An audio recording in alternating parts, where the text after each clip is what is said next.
Welcome students. आज हम कुछ न्यूमेरिकल्स करेंगे जेड ट्रांसफॉर्म की शिफ्टिंग और स्केलिंग प्रॉपर्टी को यूज करते हुए। सपोज आपको एक टाइम डोमेन में सिग्नल दिया गया है 2n-1 un-1 plus 5n un-2 और आपसे पूछा गया इसका जेड ट्रांसफॉर्म एस्टिमेशन। तो उस केस में आप देख सकते हैं कि यहाँ पर यूनिट स्टेप सिग्नल की टाइम में शिफ्टिंग भी हुई है, 3 जगह पर हमें शिफ्टिंग दिख रही है और इसके साथ ही साथ हमारा सिग्नल स्केल भी हुआ है, एक बार 2 से, दूसरी बार 5 से, यानी इसमें शिफ्टिंग और स्केलिंग प्रॉपर्टी हमारी लगेगी। तो सबसे पहले हम शिफ्टिंग और स्केलिंग प्रॉपर्टी का स्टेटमेंट लिख लेते हैं ताकि उसे सही तरीके से लगा सकें। तो अगर xn का z ट्रांसफॉर्म xz हो तो शिफ्टिंग प्रॉपर्टी के अनुसार xn माइनस k का z ट्रांसफॉर्म हो जाएगा z की पावर माइनस k xz और an xn का z ट्रांसफॉर्म हो जाएगा z transform of a inverse z के बराबर। यानी कि शिफ्टिंग प्रॉपर्टी और स्केलिंग प्रॉपर्टी को हम यहाँ पर यूज करेंगे। यूज करने के लिए, यूज शुरू करने से पहले हमें अपने सिग्नल के बेस फंक्शन को भी डिफाइन करना पड़ता है। बेस फंक्शन यानी जिस फंक्शन पर आप शिफ्टिंग और स्केलिंग को लगा सकें। तो आप देखिए पहले पार्ट में भी बेस फंक्शन के फॉर्म में आप यूनिट स्टेप सिग्नल यानी यूएन को यूज कर सकते हैं। दूसरे पार्ट में भी बेस फंक्शन के फॉर्म में वही आ रहा है, तो हमारा बेस फंक्शन होगा यूनिट स्टेप सिग्नल। अब इसके बाद सबसे पहले हम इस पूरे न्यूमेरिकल को 2 हिस्से में बांटेंगे। पहला पार्ट नाम देंगे x1n, दूसरे पार्ट को नाम देंगे x2n। अब हम x1n और x2n का z ट्रांसफॉर्म कैलकुलेट करेंगे बाय यूजिंग शिफ्टिंग और स्केलिंग।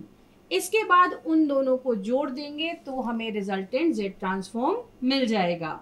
तो शुरुआत करते हैं x1n से।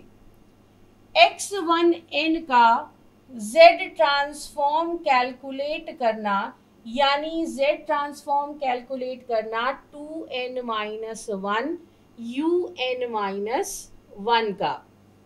अब इस कैलकुलेशन को करने के लिए हम सबसे पहले लेते हैं बेस फंक्शन un जिसका z ट्रांसफॉर्म हमें पता है z अपॉन z माइनस 1।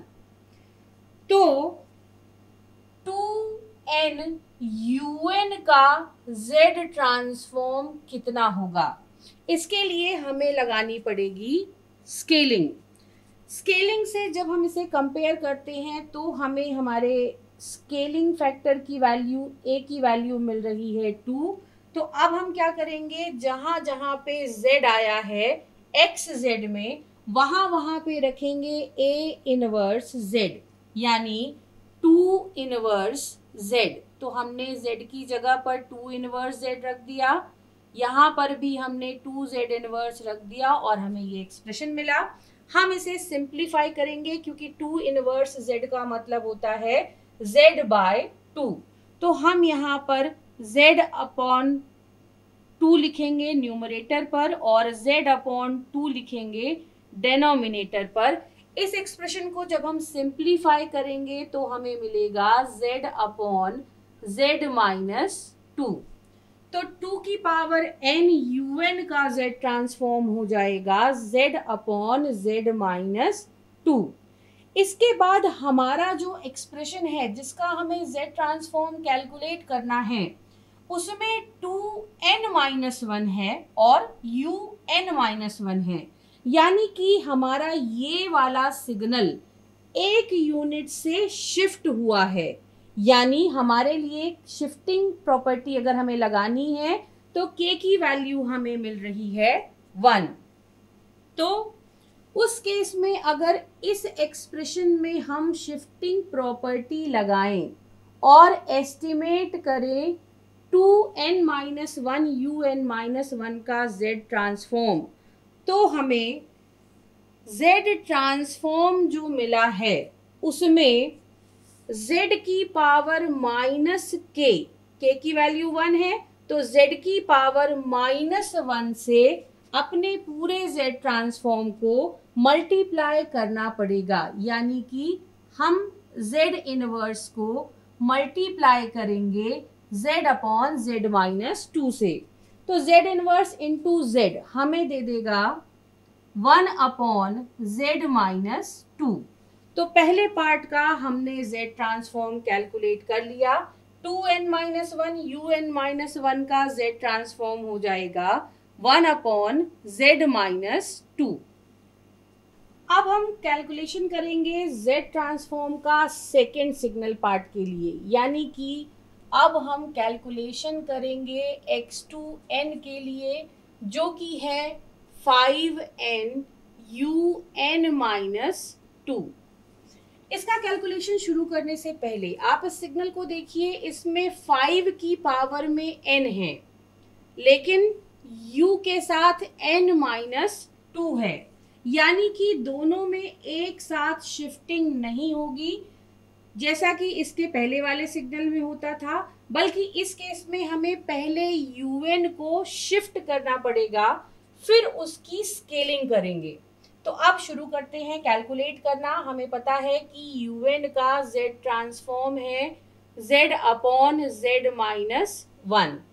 तो un-2 का z ट्रांसफॉर्म, चूंकि शिफ्टिंग प्रॉपर्टी जब हम लगाएंगे तो हमारे लिए k की वैल्यू अभी हमें मिल रही है 2।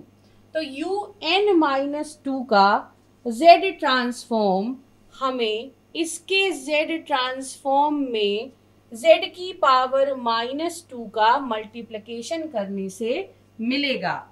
इसके बाद हम इसे सिंप्लीफाई कर लेते हैं। सिंप्लीफाई करेंगे तो हमें मिलेगा z inverse upon z minus 1।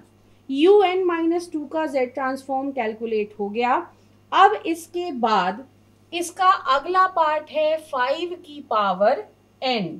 तो अब हम इस सिग्नल को करेंगे scale 5n un-2। Scaling property के अनुसार an-xn का z ट्रांसफॉर्म, जो xz हमें मिला था उसमें z की जगह a इनवर्स z रखने से मिलेगा। अब हमारा a है यहाँ पर 5, तो ये जो z ट्रांसफॉर्म हमको मिला है un-2 का, इसमें जहाँ जहाँ पे z है वहाँ वहाँ पे हमें रखना पड़ेगा 5 इनवर्स z या z अपॉन 5। तो हम रखते हैं ये वैल्यू 5 इनवर्स z, यहाँ पर z का पावर नेगेटिव 1 है तो लिख दिया, नीचे 5 इनवर्स z माइनस 1। ये इक्वेशन हमें मिल गई। अब इस इक्वेशन को हमें सिंप्लीफाई करना है, तो सिंप्लीफाई करने के लिए 5 इनवर्स का इनवर्स मतलब 5 मिलेगा, यहाँ हो जाएगा z इनवर्स, यहाँ पे हो जाएगा z माइनस 5 और 5 ऊपर आकर के 5 से मल्टीप्लाई हो जाएगा।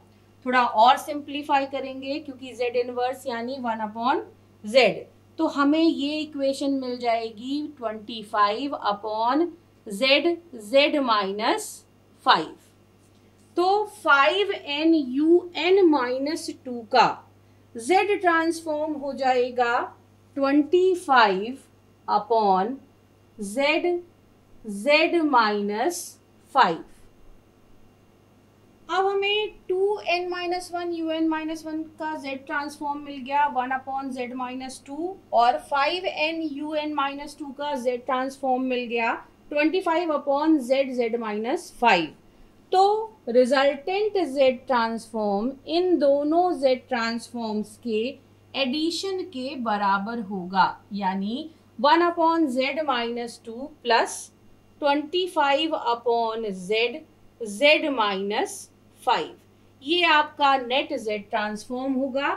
इसे आप सिंप्लीफाई एक दो स्टेप और आगे कर सकते हैं कॉमन लेकर के, but this is the value of z transform. इस तरह से हम स्केलिंग और शिफ्टिंग प्रॉपर्टी को यूज करते हैं कॉम्प्लेक्स सिग्नल के z ट्रांसफॉर्म को कैलकुलेट करने के लिए।